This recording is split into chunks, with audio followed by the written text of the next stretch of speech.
and I'm told we still have our guests, General Katoj and Ambassador Sinha.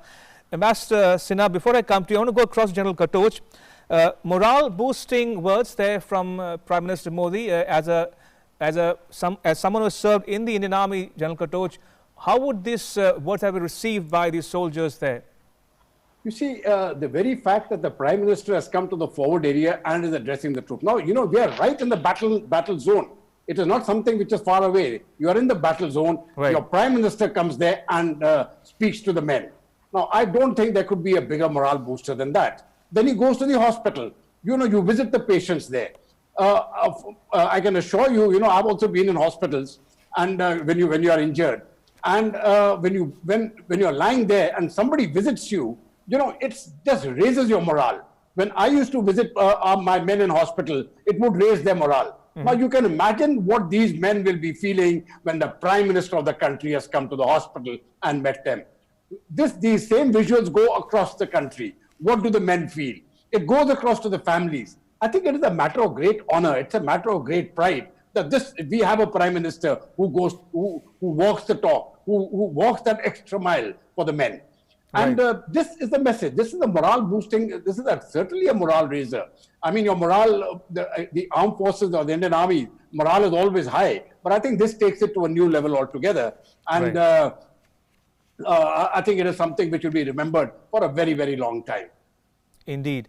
Ambassador Sinha, one last question to you before we wrap up with this segment of the discussion. Prime Minister Modi was addressing multiple audiences here. He was talking to the soldiers on the ground in Ladakh. He was addressing the domestic constituency elsewhere in the country, but also the international audience. So as a diplomat on this panel, how do you think this visit would have been received worldwide? This visit will certainly send out a message of India's determination and India's united decision to stand by and take firm action against Chinese expansionism. Right. I think the use of the term Chinese expansionism is itself a very strong message being sent out to the world, to countries that are troubled by Chinese expansionism today, but are too small to speak up and too scared to speak up, that this is an opportunity for them to do so, because the world as it is troubled by the pandemic that came out of China, for which China has shown very little, in fact, no remorse at all. And on top of that, you have this expansionism taking advantage of the difficulties that countries are facing. And this message is extremely important to go out to the world, that India is prepared to stand up and take a stand against China's expansions. Right. Point well taken and well made there, Ambassador Sinha. On that note, Ambassador Sinha and General Katoj, thank you so much for sharing your insights with our viewers on News Night. Appreciate it. Thank you for your time. Thank you. Right. Moving on to the other big takeaway. The emphasis on infrastructure development came through very clearly in the Prime Minister's speech. He said border infrastructure has been ramped up, expenditure on it has been enhanced 3 times, and the government has also focused on border area development. Work has also been undertaken to expand the road network. अब देश में border infrastructure पर खर्च करीब 3 गुना कर दिया गया है। इससे बॉर्डर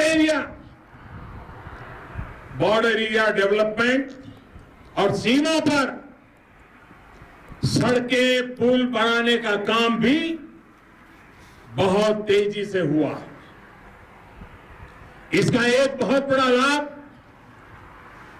ये भी हुआ है कि अब आपके तक सामान भी कम समय में पहुंचता है। All right, 2 new guests join us on this episode and segment of News Night discussion. Joining me are Lieutenant General Syed Ata Hasnain and Ambassador Prabhu Dayal. Now, General Hasnain, a former GOC of the 15 Corps, and the 15 Corps is headquartered in Srinagar and responsible for military operations in the entire Kashmir Valley.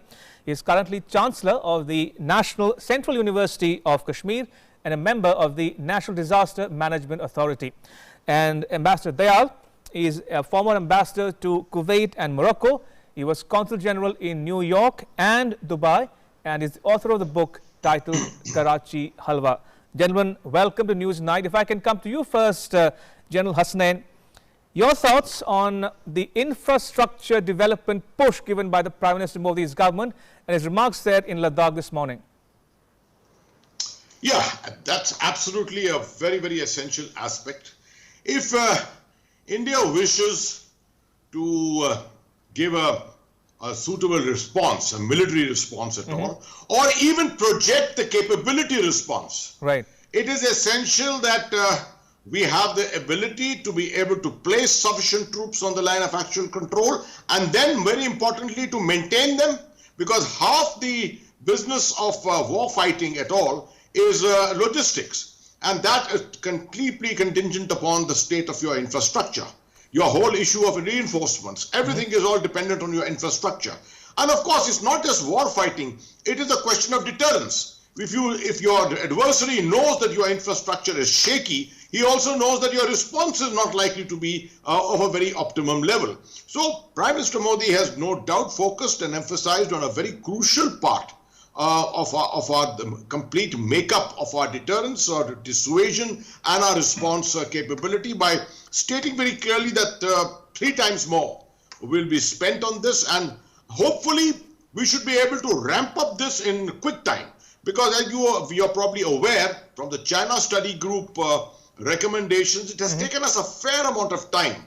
Unfortunately, the soil, the rock formation and the terrain on our side of the line of actual control is extremely challenging. right. We have the technology, but it takes us a fair amount of time, as is evident from the fact that the Darbuk Shiok DBO road took the better part of over 10 to 12 years. And at one stage, we had to do a major realignment of this road. So the same thing is applicable to Arunachal Pradesh, and the same thing is very much applicable to Himachal and the Uttarakhand sector. Indeed.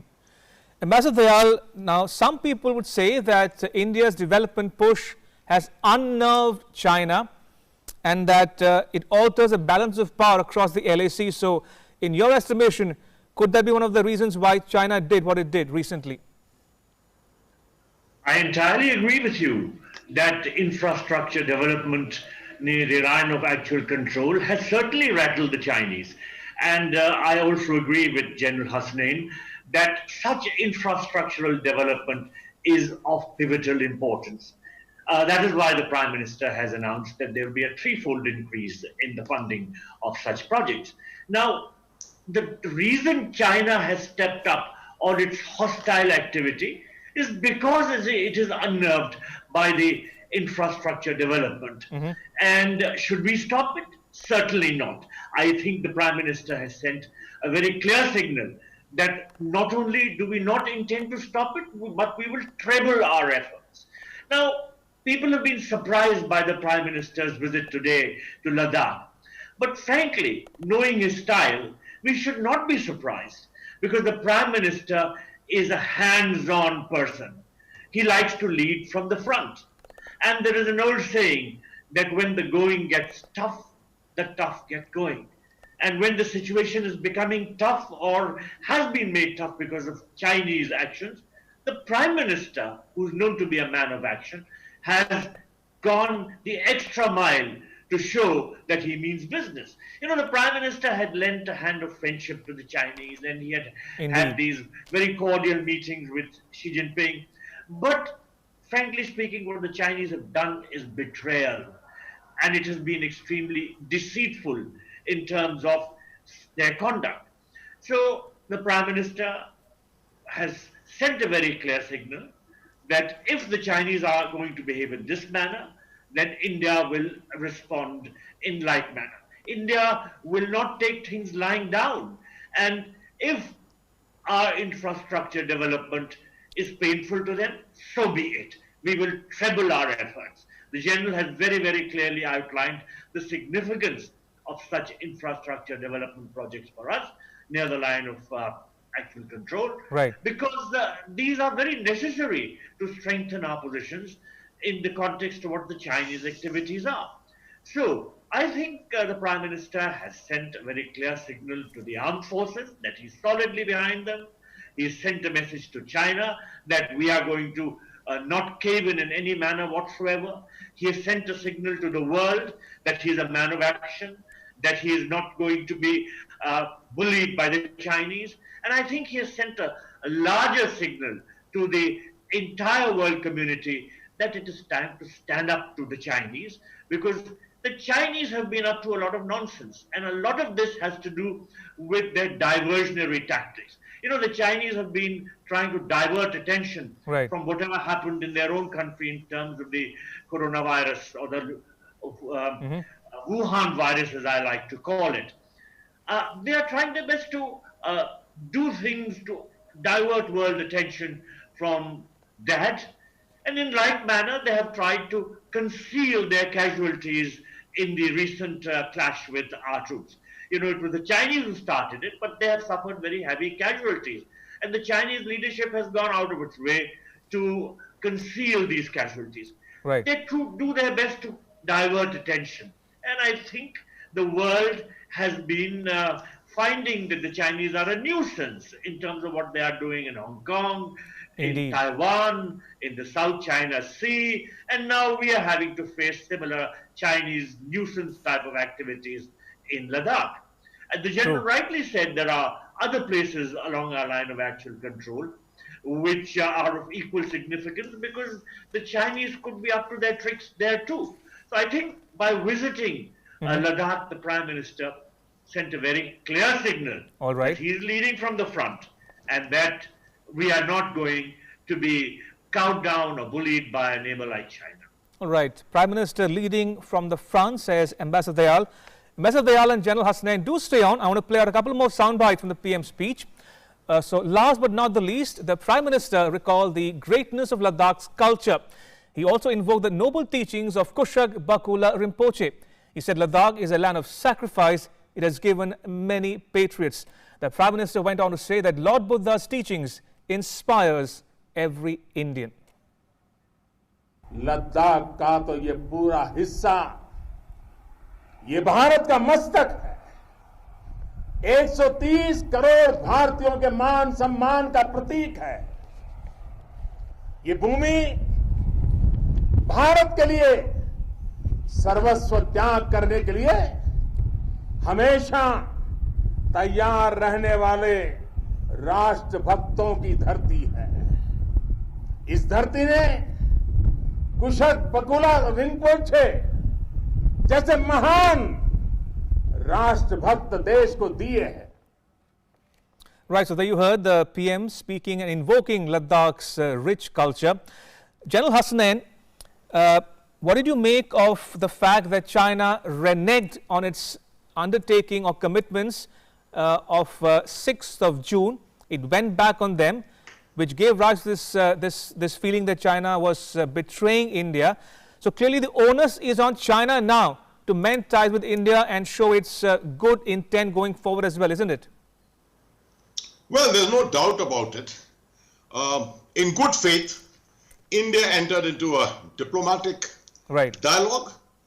We also entered into a military-to-military dialogue. Indeed. And we started at the tactical level and took it to the operational level. In fact, ultimately, the Corps Commander himself was there at the operational level to meet his counterpart. And we are a trusting people. India is known for its dignity. India is known for its ethics, its ethical conduct in the conduct of international affairs. And unfortunately, this is not something which can easily be expected from China. Because we've seen what's happened to the South China Sea. We've seen what happened to the judgment of the International Court of Justice on the South China Sea. China did not come even close to implementing it in any way. And then right after the pandemic, or during the pandemic, the kind of activities they have been doing against Vietnam, Malaysia, Indonesia is all there for us to see. No doubt, we had to trust them up to an extent. And the 6th of June engagements between the two commanders on the side did result in an agreement of sorts, where they decided to disengage in the areas of Galwan, in the area of Hot Spring, in the area of Demchok. It was only Pangong Tso which was left, and which was left to further deliberations in subsequent meetings. But you saw that within 9 days, on a simple pretext of the verification which was being done on ground by our soldiers, This is the kind of response that the Chinese made to our gestures. Now, of course, we have continued with that engagement with the fond hope that escalation is not in the interest of both nations. We are definitely not for escalation. But must we trust them any longer? We've seen on that again, they met on the 22nd of June. Indeed. A decision was taken, Yeah. not implemented once again. In fact, a little ramping up of infrastructure was seen in the Galwan Valley and also in the Pangong Tso area. Thereafter, the Corps commander again met his counterpart just 2 days ago. And this time, what expectations can we have? So I believe that the Chinese are hedging. They're delaying this. They want to take this at least till November. That's the end of the campaigning season. And like Dockland, probably they wish to go in for a permanent infrastructure in some of these areas which they seem to be claiming. I foresee that this period is going to be a very tense period from now to November at least. Okay. And the possibility of triggers and some kind of escalation due to patrol standoffs against each other is very likely. But at the same time, the military engagement will continue and the military talks will continue. We can only hope that the Chinese will not betray the trust, the little bit of trust which continues to exist between the two nations. So would you say, General Hasnain, that all options, all levers, be they diplomatic, military, economic, all options are on the table as we speak, should China not mend its ways? Absolutely. And I foresee the possibility of many of these pressures being put on China right through in the coming period. We've started with economics in a very big way, and it's probably going to be ramped up even further.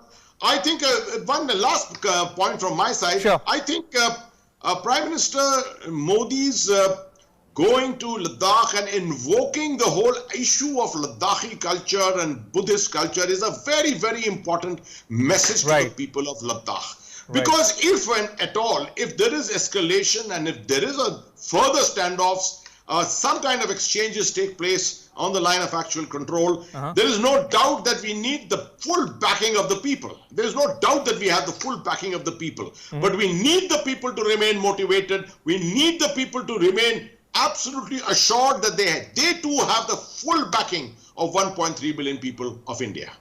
Indeed. And one last question on this discussion to Ambassador Dayal. Ambassador Dayal, you get the last word. Now, we heard of Wuhan spirit in 2018. That seems to be evaporating as we speak by the day. My question to you is simple. Where do India and China go from here? Well, firstly, I'm in total agreement with the General that this standoff will continue. And I would just like to add to that. Sure. That I simply cannot trust China. So it cannot be business as usual, right? It will never be business as usual for a long, long time. Okay. Because the Chinese are not going to change their ways. The Chinese have shown time and again that they want to hurt India in any manner possible. Just yesterday, look at what they did in New York at the United Nations. They tried to table a resolution blaming somehow India for the Karachi Stock Exchange attacks. This is what the Pakistanis wanted, and the Chinese were helping them, which was a bizarre thing to do, and the world caught on, and the Germans and the US side, they put an end to it. But the fact of the matter is the Chinese take every possible opportunity to hurt India, and they don't really care how we feel about it, because they try and use us as a country which is flooded with their goods. They treat us as a market, and for the rest, well, they push things, their agenda, their wishes in whatever manner they like. So, summing up, I would like to say that I have not trusted the Chinese, and I will not do so until they show proof that they mean well towards India. I don't think that's going to happen in the foreseeable future. Right, point well made there. Ambassador Dayal and General Hasnain, thank you once again for joining us on Newsnight. Appreciate it. Thank you for your time.